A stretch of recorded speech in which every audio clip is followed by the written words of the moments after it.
Greetings, everyone. Hope all of you are having an absolutely fantastic day. When you reach level 36 in Rogue Trader, you start gaining levels in a fascinating archetype called Exemplar.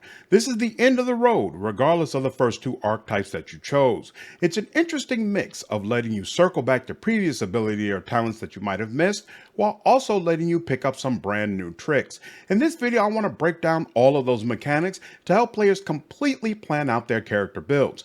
Let me know down in the comments if you have any questions or feedback regarding this information, and as always, please leave a like if you enjoyed this video and subscribe for more CRPG content. Exemplar is a hodgepodge of different options you will get access to. You will be able to select talents from your first archetype 5 times. Any talents you didn't select during your first 15 levels will be available in this list. You will also be able to select talents from your second archetype 5 times. Any talent you didn't select between levels 16 and 35 will be available in this list. In addition, you'll get 2 opportunities to choose from a full list of talents you didn't take from either archetype. This is a great opportunity to pick up those options that just barely didn't make the cut. You will also be presented with 6 opportunities to raise 1 skill by 10. Unlike previous levels, the full list of skills will be available to you. You will also get 6 opportunities to raise 1 characteristic by 5. Again, unlike previous levels, all characteristics are available for you to increase. You get 1 opportunity to select an ability from your first archetype, 1 opportunity to select an ability from your second archetype, and 1 opportunity to select an ability from a list of what remains in both archetypes. At your 10th rank in this class, you'll get 1 additional action point. Even at this late stage in the game, this is very beneficial. Finally, on top of all of this, Exemplar comes with its own unique list of talents, and some of them will make you feel straight up unstoppable. You get to select 5 options from a list of 39. The first talent is Tough as Steel, which at minimum gives you 12 additional wounds, but that is increased by a percentage amount equal to 10 times your toughness bonus. By now, whoever is serving as your tank should have more than enough wounds, and if a character is not a tank, you shouldn't be burning an Exemplar talent to give them more wounds. Skip this. Flesh Wounds is triggered at the start of your turn and restores 10% of your maximum wounds. If you had less than 20% wounds left, then this restores 20% of your maximum wounds instead. This might be useful if you have a character that serves as your tank or frontline fighter who focuses more on offense than defensive abilities. They'll regularly get shredded, and it will be useful to get some of those wounds back. Cassia, for example, could easily benefit from this. Full Attention causes enemies to deal 40% less damage to your allies when they consider you a priority target. If you have a tank who regularly uses abilities to draw more heat, this is a no-brainer. Otherwise, you can skip it. Lethal Threat is triggered when you hit an enemy with a melee attack and forces them to pass a willpower test, or they must make you their priority target until the end of your next turn. There are some talents which are triggered when an enemy makes you a priority target. If you have loaded up on those, then this is useful. Otherwise, I would skip it. Tricky Defense is triggered when you wear light armor and causes your dodge to increase by half that armor bonus. This is fantastic for party members like Cassia, Urilet, and Adira who will swear by dodge and light armor. Critical Velocity increases critical hit chance and critical damage by 7% of your total dodge. By the end of Act 3, I had 2 characters with a 95 rating in dodge, so by the end game you could probably push this bonus to around 7%. That's nothing to sneeze at, so maybe this is one of the last Exemplar talents you should get, but there are definitely better options. Unbreakable Will provides a bonus to resistance tests equal to 5 times your deflection. This only makes sense if you have a character who has built up enough deflection to make use of it and uses ability to draw heat on a regular basis. For my team, Abelard checks both boxes, and he can get a bonus of around 30 with this talent, so I pick it up. Unstoppable makes you immune to all effects that reduce movement points and provides bonus movement points equal to half your toughness bonus. Rarely were my frontline fighters stripped of their movement points, so I would skip this. Relentless is triggered when you are healed and provides a percentage bonus to the healing equal to 5 times your toughness bonus. Nope, medikits already heal plenty, so you can skip this. Martyrdom is triggered when you are attacked by an enemy and causes you to gain momentum equal to the difficulty tier of the attacking creature. By the time you get this, you'll face enemies whose tiers go as high as 7. If you have a tank who is steadily drawing heat, this is the first talent I would pick up. Even if you just have a primary frontline character, you should probably consider getting this to speed up your momentum gain. Steel Shell doubles your deflection against single target attacks.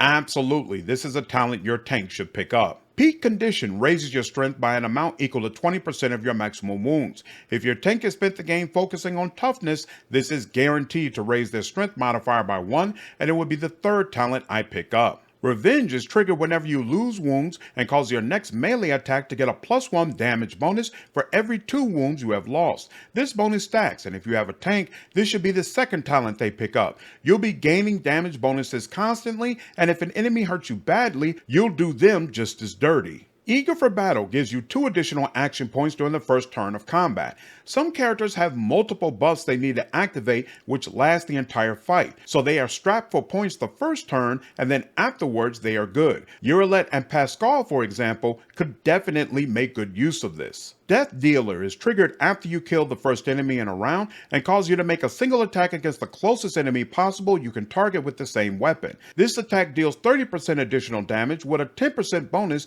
for every difficulty tier of the first killed enemy. This is best used on a ranged character who can deal big damage with a single target attack. Urilet can make great use of it, while someone like Argenta may or may not deal enough damage with 40% of a bullet for this to be worthwhile. Destroyer causes your melee attacks to reduce the target's armor by a percentage amount equal to your strength bonus. This reduction is applied before the damage is calculated and it stacks.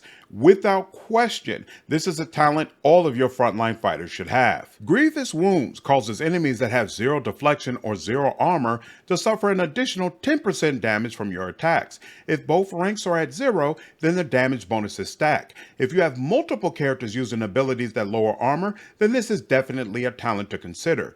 I only have a couple of people focused on that area, so I skipped this. Pinpoint Accuracy allows you to ignore an amount of deflection equal to half your ballistic score bonus. This is a great mid-level pickup for Argenta and Ulfar. Extermination increases your damage by 1 for every attack you make during combat.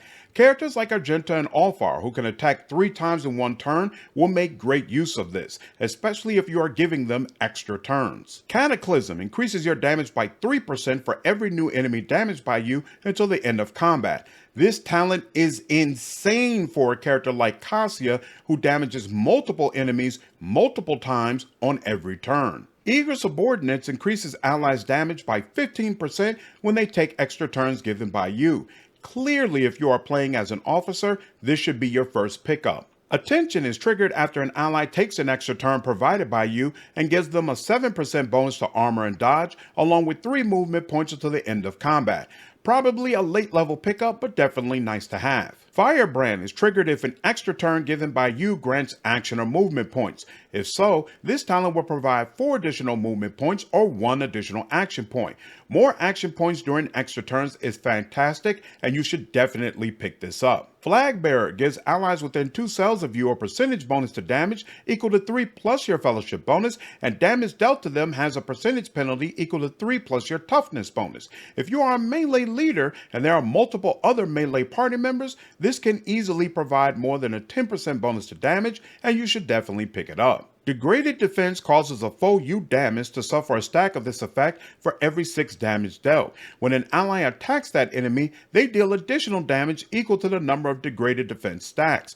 Characters who do really high single target damage, such as Urilet, will make great use of this. Puncture is triggered when your armor penetration is higher than the enemy's armor and increases your critical hit chance by 2% for every 5% difference. This is fantastic for characters who use weapons that have a high armor penetration, such as Abelard with a 2-handed shock hammer, Urilet with her sniper rifle, or even Ulfar with its heavy bolter. Deadly Aim is triggered when your dodge reduction is higher than the enemy's dodge and provides a 1% increase to damage for every 5% difference. The bonus damage is tripled on a critical hit. Characters like Pascal and Urilet, who pump perception high, will get a ton of value from this. Masterful Precision causes the sniper weapon ability Deadeye Shot to receive a damage percentage bonus equal to 3 times your perception bonus. In addition, several ranged attack abilities gain Deadeye's extended range and damage. No question, your sniper will want to pick this up. Crushing Assault causes your first melee attack each round to deal an additional 2 damage for every cell between you and where you had to travel to reach the opponent. Late level pickup, but definitely something your damage focused frontline character will want. Out of my way is triggered when you push an enemy with a melee attack and causes you to gain 4 movement points. These points are added after the attack and allow you to continue movement. In addition, collisions from pushes receives a percentage bonus to damage equal to your strength bonus. I never use push attacks because you cannot move afterwards, and I don't want the enemy to walk around my front liner without taking an attack of opportunity. This talent makes push attacks viable, and it can be useful to push enemies into the environment for extra damage. Depending on your playstyle, it might be worth picking up. Combat Meditation provides a bonus of 15 to willpower as long as your character has no ranged weapons equipped. Your Psychers and Cassia will love this. Malign Influence is triggered when an enemy fails a willpower test against you and causes them to suffer damage equal to twice your willpower bonus. On a success, the damage is doubled. This should be the first talent you get for Cassia, and your Psychers might have use for it as well. Contagion is triggered when you apply blinded, slowed, fatigued, perplexed, or disturbed to an enemy and causes one random enemy within 5 cells to gain the same effect for 1 round. This also occurs if you inflict stunned or prone, but the random target makes a resistance test to avoid the effect. Cassia will attempt to stun multiple enemies once per round, and it might be useful to put this on her. If you have a Psyker focused on debuffing, then this will be useful as well. Perfection Under Fire gives you a +5 bonus to all characteristics, and that bonus is doubled when you have 25% wounds or less. Characteristic increases are hard to come by, but there are a lot of great talents here, and +5 doesn't guarantee your bonus will change, so I would probably skip this. Shot Through will increase your overpenetration by a percentage amount equal to half your ballistic score. Overpenetration determines how often your shots will go through one enemy and hit another enemy at the same angle. This talent is fantastic for characters like Argenta or Ulfar, who love spraying a hail of bullets into a crowd of enemies. Know-It-All gives you a percentage bonus to armor, armor penetration, dodge, dodge reduction, critical hit chance, critical damage, and parry equal to 2 plus half your intelligence bonus. Immediate pickup for Pascal and any of your high intelligence characters. Carnage removes the damage penalty to overpenetration attacks. Absolutely, this is a talent Argenta and Ulfar will make fantastic use of. Disastrous Collision is triggered when targets pushed by you collide with enemies or covers and causes both targets to suffer additional damage equal to twice your strength bonus. If you are using push attacks all the time, this is an obvious pickup. Finally, Masterful Display gives you a stacking +5 bonus to ballistic skill until the end of combat, anytime your single shot attacks deal damage to someone other than your main target. Your ranged characters such as Urilet, Argenta, and Ulfar will absolutely love this. That's all the information I have regarding Exemplar mechanics. Again, if you have any questions or feedback about this video, please leave me a comment below. Hope all of you enjoyed this video. Take care.